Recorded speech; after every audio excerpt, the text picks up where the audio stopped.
For today's test, I've gone back to university.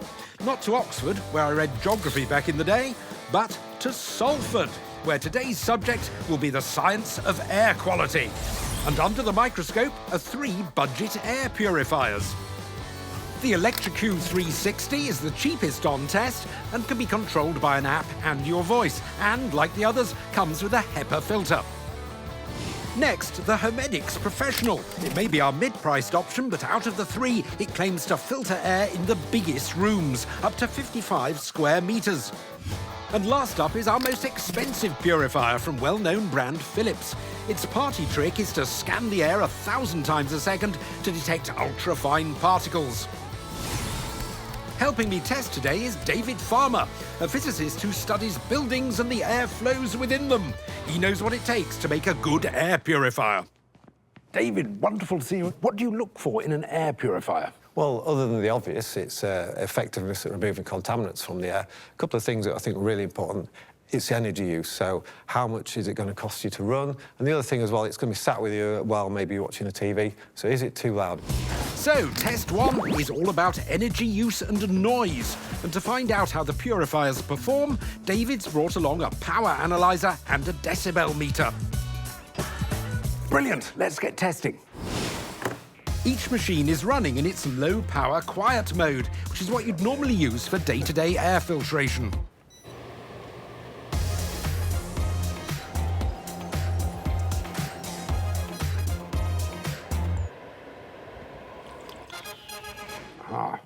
And with the laptop full of results, starting with the noise levels.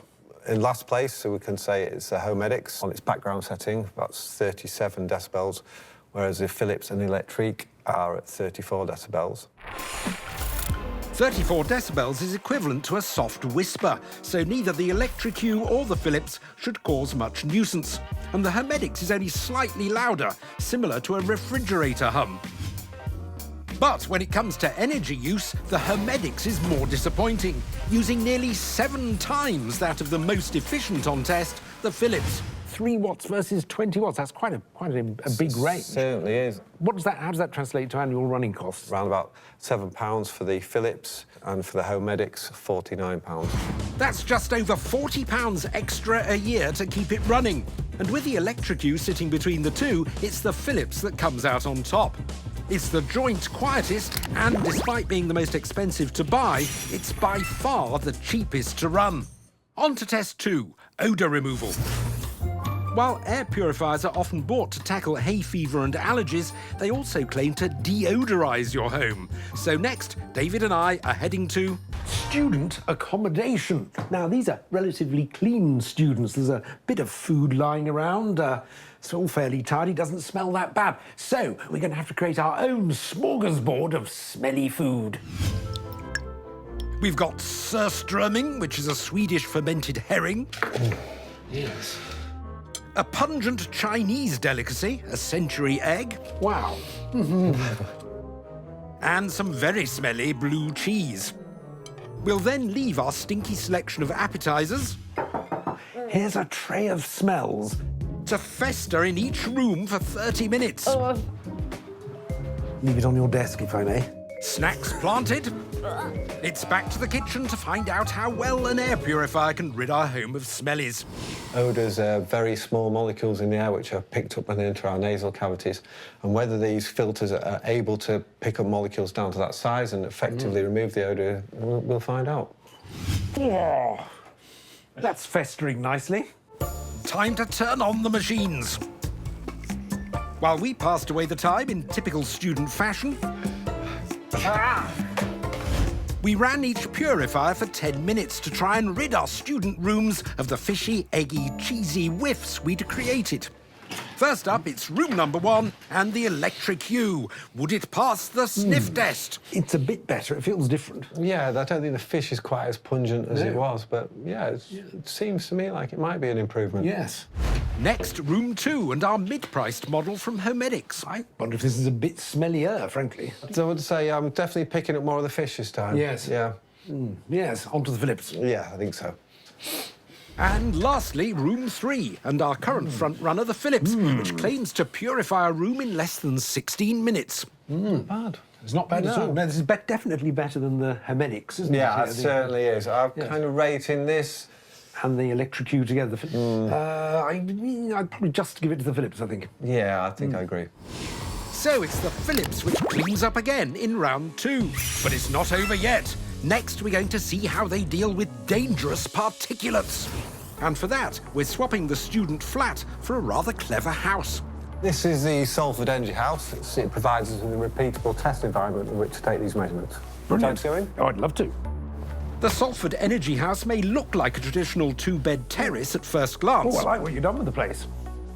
But it's built inside a giant warehouse. It's packed with miles of cabling and a vast array of sensors for accurate and reliable experimentation. It's the perfect location for our test.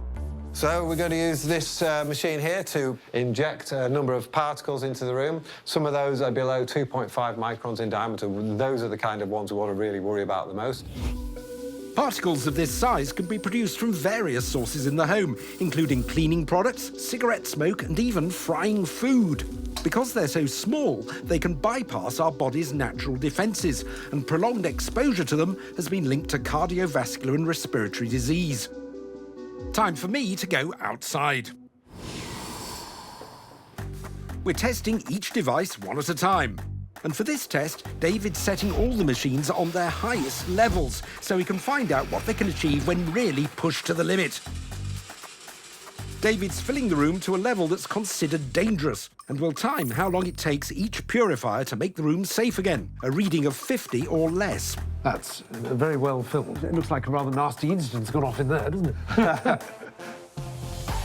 Now, it's fair to say filling a room with smoke and watching 3 air purifiers dissipate it is a somewhat niche pastime. Thankfully, though, it wasn't long before they made some inroads. About 2.5 minutes in, it's getting clearer, isn't it? The fastest was the HoMedics, rated for rooms of up to 55 square metres, taking 2 minutes and 47 seconds. But hot on its heels was the 49 square metre rated Philips. We're nearly there. It's going to be... Ooh, 2 minutes 52. Off! So close! And lagging way behind was the 42 square metre electriQ, taking nearly 4 minutes. Well, that's not kind of surprising, John. The HoMedics is rated for a larger room, so a greater volume of air will have passed through it in that time. So it kind of makes a bit of sense. Despite a valiant effort from the Philips, it hasn't quite managed the clean sweep, with the most expensive-to-run HoMedics taking the filtration round, and the electriQ finishing the day without a point. Well, it would appear you can get a decent air purifier on a budget. Yes, that's good news, really, isn't it? And although the Philips was the most expensive of the 3, it was by far the cheapest to run, so I think it is the deserving winner. You know, I actually bought a Dyson purifier like a year ago in a hurry, but if I'd seen your test, I might have considered the Philips instead. Ooh. Jordan, I'm willing to offer you £120 for your Dyson. He's always got an eye out for a bargain, that lad.